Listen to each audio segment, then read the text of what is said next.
Alors, ne pars pas, suis cette vidéo du début jusqu'à la fin. Bien sûr que pour certains, elle sera très piquante, mais il faudrait que nous puissions réaliser certaines choses. En fait, il faudrait qu'on soit face à certaines vérités afin que nous puissions prendre conscience de la chance qu'on a d'être en vie, de la chance qu'on a d'être dans un endroit comme un autre.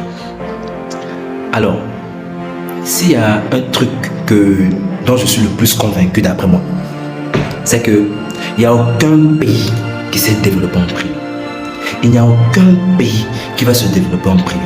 Il n'y a aucun pays qui se développera en prière. Ça n'existera pas, ça n'existera jamais. La preuve en est que nous, Africains, nous le faisons pendant 60 ans. Nous prions. Nous prions chaque jour, nous prions chaque soir. Il y en a qui font des jeûnes et prières, il y en a qui prient chaque soir, ils ne dorment pas, ils prient seulement. Ils prient seulement. Mais je pense qu'ici, il faudrait mettre en lumière la partie néfaste en fait de ce que nous faisons. Je n'ai rien contre la prière. Au contraire, c'est bien de prier. Ça permet d'avoir une certaine stabilité entre l'âme, ou du moins avoir une connexion avec le divin. Il n'y a rien de mal à faire ça, il n'y a rien de mal à prier. Il n'y a rien de mal à avoir une certaine connexion avec le divin. Il n'y a rien de mal avec ça. Mais le problème est que nous avons contextualisé la prière d'une manière assez extraordinaire. Nous, Africains, nous avons contextualisé la prière d'une manière assez extraordinaire. Vous savez, il y a un enfant qui est mort. Je crois que ça fait avant-hier, il y a un enfant qui est mort. Il est mort, il a fait une crise épileptique chez eux et après on a conseillé aux parents d'aller à l'hôpital histoire qu'on puisse leur donner des remontants, etc. Et les parents disent non. Notre enfant ne va pas d'abord à l'hôpital, on va le tuer là-bas. C'est un envoûtement. Notre enfant ne va pas d'abord à l'hôpital, il doit d'abord aller à la prière. Notre enfant doit d'abord aller à la prière et ensuite il ira à l'hôpital. C'est ce qui s'est passé. Ils sont allés à la prière, l'enfant est mort à la prière. Et ensuite ils sont allés à l'hôpital sous prétexte que l'enfant était peut-être dans le coma. On a dit que non, l'enfant est mort. Vous étiez au début de ce temps. Ils étaient à la prière. Et certains vont dire que non, il y en a qui ont ressuscité à la prière. Oui, c'est bien, moi je m'en fous de ça. Moi je ne connais pas ces histoires-là. Et il faudrait qu'on puisse arrêter de raconter ces histoires-là. Parce que ça met les gens dans une bulle d'imbécilité extraordinaire. Extraordinaire. Vous vous rendez compte des parents qui ont perdu leur enfant parce qu'ils se sont dit qu'il faudrait d'abord aller à l'église avant d'aller à l'hôpital. Sous prétexte que c'est Dieu qui a le monopole de la santé. Sous prétexte que c'est Dieu qui a le monopole de la guérison. Sous prétexte que c'est Dieu qui a le monopole de toutes les bonnes choses qui arrivent dans la vie. Et regardez là où la prière nous emmène. La prière nous emmène à un niveau où on pense qu'on a des ennemis partout. La prière nous a amené à ne plus prendre la responsabilité qu'on a dans la vie. La preuve en est que regardez seulement dans la prière. Allez dans les séances de prière. Vous allez voir qu'ils prient contre le diable, ils prient contre les démons des sorciers, ils prient contre les gens qui les attaquent. Mais ils ne se rendent pas compte que le plus grand sorcier de l'Africain, c'est l'Africain lui-même. Et je ne parle pas de l'autre Africain, je parle de l'Africain qui prie lui-même. Parce que on doit se rendre à l'évidence. Vous allez voir les gens qui disent que on me bloque, je n'ai pas de boulot. On me bloque, mes entreprises ne marchent pas. On me bloque, mes affaires ne marchent pas. Demandez-lui la question de savoir quand est-ce que tu as lu un livre pour savoir comment est-ce qu'on peut faire un certain rendement. Quand est-ce que tu as lu un livre pour savoir comment est-ce que je peux me comporter avec les gens afin que les gens changent leur attitude avec moi. Parce qu'il faudrait savoir que c'est l'attitude que vous adoptez vis-à-vis de certaines personnes. Eux aussi ne vont que vous remettre ce que vous leur montrez. C'est tout simplement ça. L'attitude que vous aurez vis-à-vis de certaines personnes, ils ne vont que vous remettre ça. Et ça, on le montre dans les livres. Demandez à ces personnes qui vont dire que on m'attaque de partout. Quand je passe, on ne me salue pas dans mon quartier parce qu'ils sont jaloux de moi. Jaloux de toi, tu n'as pas d'argent, tu n'as pas de voiture, rien. On sera jaloux de toi. Il faudrait se rendre à l'évidence qu'on est dans un problème qui est en train de nuire notre société. Tout ça là, ce sont les églises. Les prières qui ne valent absolument rien, des prières qui tentent de cloisonner la réflexion de l'humain, la réflexion de l'Africain. On pense qu'on ne se développe pas parce qu'il y a le diable qui est derrière toutes ces manigances. Alors qu'on ne se forme pas. On passe tout notre temps à aller prier. On passe toutes nos journées, toutes nos soirées à aller prier. Mais pour moi, je trouve que c'est médiocre. C'est médiocre à un niveau où on se dit qu'on ne cherche même pas à se former, à comprendre comment est-ce qu'on fait la clé. La clé. Il y a beaucoup d'Africains qui ne savent pas comment est-ce qu'on fait ça. Parce que les poignées de porte sont importées. On ne cherche pas à réfléchir comment est-ce qu'on fait le savon de toilette. Comme le savon joli, toutes les marques qu'on nous importe. Pour se démarquer de la population. On ne cherche pas à savoir comment on fait ça. Ce qu'on sait, c'est savoir chercher à attraper le sorcier. C'est ça le bloquer. bloquer le sorcier qui cherche à nuire à notre vie. Alors que le propre sorcier de l'Africain, c'est lui-même. Le propre sorcier de l'Africain, c'est lui-même. Il faudrait comprendre ça. Il faudra comprendre ça dans la mesure où on ne doit plus... On doit arrêter la prière. On doit arrêter. On doit arrêter la prière parce qu'il n'y a aucun pays qui se développe en prière. Le Rwanda aujourd'hui fait partie des pays en plein essor. Les Rwandais ne mettent pas de genoux au sol. Ils ne se réunissent pas chaque lundi pour dire Seigneur, aide-nous, Seigneur, aide le Rwanda, Seigneur, qu'est-ce qu'on a fait? Ils ne font pas ça. Ils travaillent. D'autres vont dire que non, c'est parce que la tête du gouvernement, et oui, la tête du gouvernement est là, mais qu'est-ce que la population s'y fait? Parce qu'on peut bien avoir un gouvernement intact. Comme j'aime bien dire à ceux qui me côtoient souvent, si aujourd'hui on décide de changer le gouvernement que les gens veulent qu'on puisse changer, les choses resteront les mêmes. Parce que ceux qui sont à la préfecture vont faire les mêmes choses. La preuve est qu'au boulevard, on a eu à mettre des toilettes publiques. Qu'est-ce que c'est devenu? C'est le gouvernement qui est allé gaspiller ça. Ça, c'est une preuve. La preuve est qu'on essaie, et ils essaient parfois de mettre des places publiques.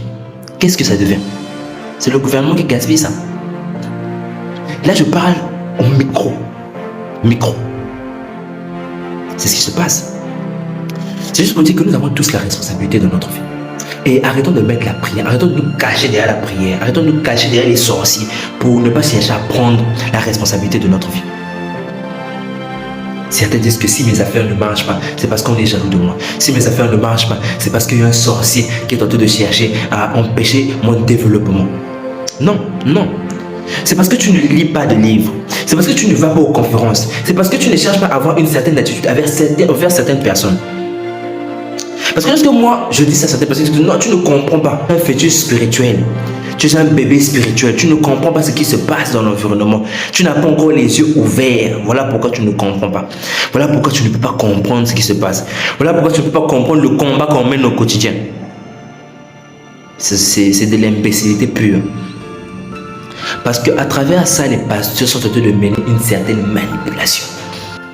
Une manipulation qui pousse les gens de ne plus réfléchir. Les gens ne réfléchissent plus.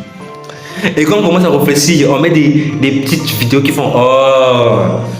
Quand on réfléchit, on est dans le bruit, on ne peut plus réfléchir. C'est plus possible de réfléchir. Parce que on a tout laissé entre les mains de Dieu. Tout on a laissé entre les mains de Dieu. Mais laissez-moi vous dire que mettre tout entre les mains de Dieu est la pire chose que les Africains puissent faire.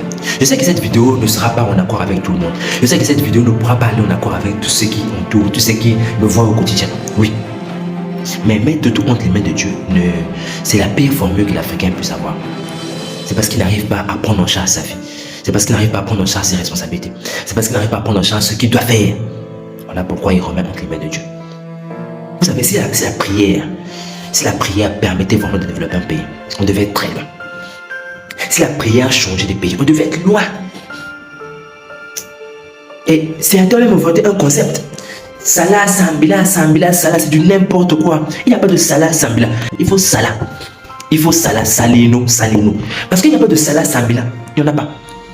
Ça fait près de 60 ans qu'on prie après l'indépendance. Qu'est-ce qui se passe? Rien. Je ne parle pas sur le plan collectif.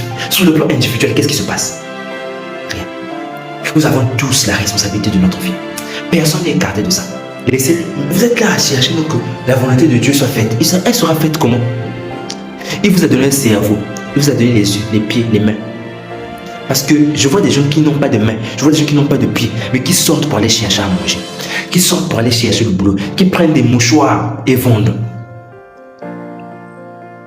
Je vois des gens qui n'ont pas de membres. Qui se permettent d'aller vendre des vêtements. Qui se permettent de vendre à manger à d'autres personnes. Parce qu'ils savent qu'il n'y aura personne d'autre qui vont le faire pour eux. Et donc il y a deux pieds, deux mains. Tu passes tout ton temps à l'église à dire que ce qui m'arrive c'est la volonté de Dieu. Dieu va me sortir de là. Dieu ne va pas te sortir de là. Dieu ne t'écoute même pas. Il ne fera rien.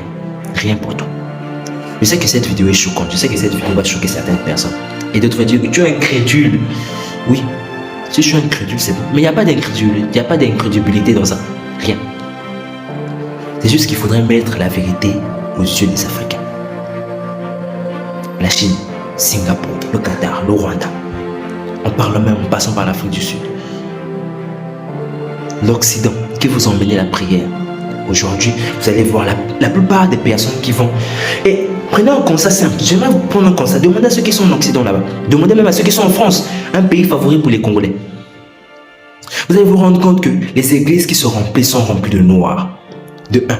Et de 2, les églises là-bas ne durent pas plus de 45 minutes. Ça ne dure pas. Ça ne dure pas. Ils prient, ils cherchent une certaine connexion spirituelle, après ils rentrent chez eux. Mais aujourd'hui, les Noirs sont en train de remplir les églises. Ils se plaignent même que non, la prière n'a pas duré. Ils se plaignent que la prière n'ait pas duré. Parce qu'il faudra combattre le diable. Mais laissez-moi vous dire que ce n'est pas pour combattre le diable, c'est parce que vous êtes en train de fuir vos responsabilités. Vous fuyez vos responsabilités en allant à l'église. Vous fuyez vos responsabilités en passant plus de temps à l'église que dans le travail. Vous fuyez vos responsabilités en passant plus de temps à l'église que d'aller faire des recherches dans les bibliothèques. Il y a des études qui ont été faites que si vous prenez une bibliothèque là, et vous mettez une église en face, vous allez voir que les gens qui remplissent dans les églises, ce sont des noirs.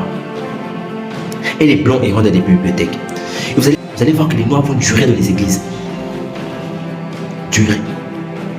C'est une expérience qui a été faite. Et c'est triste de savoir tout ça. Réveillons-nous. Réveillons-nous. Et c'est pour ça qu'on monte la Wake Up Academy. Parce qu'on a beaucoup prié. Je ne suis pas contre la prière. Priez si vous voulez. Il n'y a rien contre la prière. Mais il faudra se rendre dans les vidéos parce que c'est le travail qui change les choses. C'est le travail qui fasse que les pays comme la Chine, l'Inde, etc. soient des pays qui puissent exporter des produits. Il faut rendre compte que le savon, on importe ça. Le savon, le cure-dent, la clé, la porte, la chemise, on importe. C'est extraordinaire. Mais malgré tout ça, on cherche la volonté de Dieu. Est-ce que c'est le gouvernement qui t'empêche d'apprendre la formule de comment faire le savon? Est-ce que c'est le gouvernement qui t'empêche de réfléchir? Est-ce que c'est le gouvernement qui t'empêche à apprendre la couture? Est-ce que c'est le gouvernement qui t'empêche à savoir comment est-ce qu'on fait le cure-dent? Est-ce que c'est le gouvernement qui t'empêche à savoir ce qu'il faut faire pour monter un business? Est-ce que c'est le gouvernement qui t'empêche d'ouvrir un livre et lire? Est-ce que c'est le gouvernement qui t'empêche d'avoir une certaine relation avec d'autres personnes? Non. Non, parce que j'aimerais vous conseiller un livre, comment se faire des amis. Lisez ce livre-là. Vous allez voir que c'est très important d'avoir une certaine attitude avec d'autres personnes. Parce que l'attitude que vous serez vis-à-vis de certaines personnes, eux, ils auront seulement la même attitude par rapport à vous-même. Mais si vous ne lisez pas de livre, comment est-ce que vous allez savoir ça? C'est de ça dont on doit se séparer, nous, Africains. C'est très important de comprendre ça. Très important. Je laisse cette vidéo sur la chaîne de la Wake Up Academy afin que vous puissiez la suivre en intégralité et comprendre que chaque Africain a une part de responsabilité. Chaque Africain a une part de responsabilité.